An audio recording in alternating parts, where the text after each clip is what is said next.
સુરતમાં ડ્રેનેજ સમસ્યા નહીં ઉકેલાતા કોર્પોરેટર બગડિયા કહ્યું, જે અધિકારી 800 હોય તેમના માટે મંજીરા વિભાગ શરૂ કરો। સુરતમાં ડિઝાસ્ટર મેનેજમેન્ટની બેઠકમાં કોર્પોરેટર કનુભાઈ ગેડિયાએ જે અધિકારીઓ 800 હોય તેના માટે મંજીરા વિભાગ શરૂ કરવો જોઈએ અને તેમને મંજીરા વગાડવા બેસાડી દેવા જોઈએ। મારું નામ કનુભાઈ ગેડિયા, વોર્ડ 3, સુરત મહાનગરપાલિકા કોર્પોરેટર।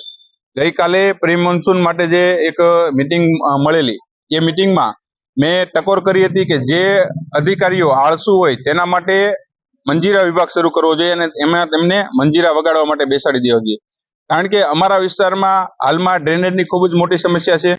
જે જૂના વિસ્તારો છે, નાના વરાસા, સરથાણા અને સીમાડા, ત્યાં જૂની ગટર લાઈન સાંકડી પડે છે। આ માટે થઈને ત્યાં નવી ગટર લાઈન નાખવા માટે અમે રજૂઆત કરીએ છીએ અને નવા વિસ્તારો TP 85, TP 58 અને કઠોદરા પાસોદરા વિસ્તારમાં નવી ગટર લાઈન નાખવા માટે અમે રજૂઆત કરી છે।